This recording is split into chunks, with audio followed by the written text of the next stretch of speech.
So, as we watch Al-Qaeda lose, does it mean we can now wear shoes? Well, Homeland Security Secretary Janet Napolitano says we'll eventually be able to keep our footwear while passing through airport security. A victory for people who don't like bending over to tie laces, i.e. fat people.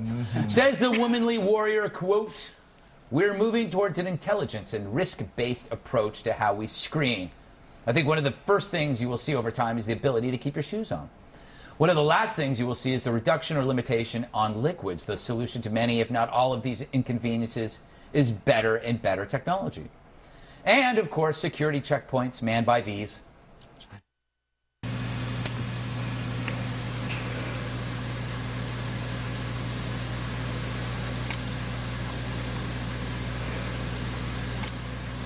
That's scary.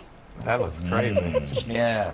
Try to pass one of those. Hey, Sherrod, as someone who smuggles drugs and footwear, this must be a huge relief. It is a relief because usually I keep my weed in my socks. Yes. When I go, because you have to take your shoes off, so I put it in my socks. But I usually wear like socks that's like old socks, dirty socks. Oh, good point. Because then the security never want to check some dude with dirty socks on, so they never find my weed in my socks. Oh. You know, it's another smart move on your part is announcing this on late. Yeah. Nobody watches this show. No, believe it or not, TSA security do because they're up all night. Oh, they don't watch this. Yes, they do. They're watching late night Paris Hilton shows. Hiding somewhere different. Jedediah, what do you think?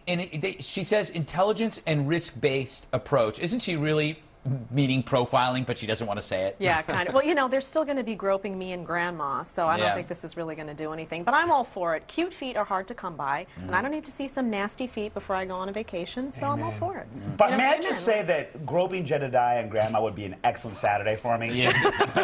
My grandma's pretty hot. I'll let everyone know. She looks all like you. She's 97, and she's smoking. Call me Nana. All right. Before we go down sick lane, let's move on. DeVore, speaking of which, you have grotesque-looking feet. I do. We've discussed this. So do you applaud this return to normalcy? No, I like it. I like that part of, you know, when you do? You know, because you can scrunch your toes, and I don't mind that It's part. relaxing. This is why I don't want to see people's feet do that. I'm picturing your hand-like toes just recoiling as they come out of the shoes. I think this is positive, though. I applaud this, and I hope that we are continuing our march towards behavioral profiling. I do, too. Bill, does this mean you'll actually start wearing footwear to the airport? No. But see, here's the thing. Everyone's celebrating this. It is going to make nary a difference. If they change the liquid saying, that would be something. But when do we take off our shoes? When we're already at a standstill anyway. So you got your shoes off, then you go through the line, and then when you put your shoes back on, people go right past you. So it's not going to make any difference on time whatsoever. It does. You do. Well, here's the thing. It's inexperienced travelers are the ones that don't take off their shoes until they're told. So you often see the people that are supposed to go through that then stop and they go, take off your shoes in like 6 different languages. And the worst part is that bench. It is funny. The worst part is the bench when you got to go put your shoes back on, and then you got to start a conversation with somebody you don't want to talk to. It's like you just had sex with somebody. You're sitting down there putting on your shoes. You know I'm not going to call you back, right? I'm never talking to you again after this. The other thing, too, is the problem is that's when you're most likely to lose something. Right, my ticket. I'm searching for my ticket right after that. Yeah, You put your phone down. Yeah, that's I said this before, and I probably stole this idea from somebody else. 2 lines.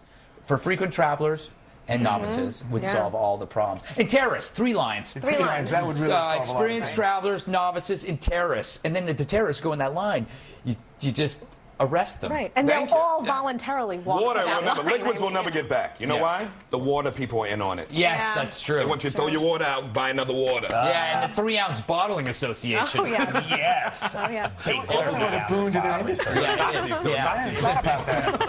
All right, do you have a comment on the show? Email us. It's redeye@foxnews.com. Water money. And to leave a voicemail on my direct line, call 212-462-5050. Still to come, the halftime report from TV's Andy Levy. He should be confiscated.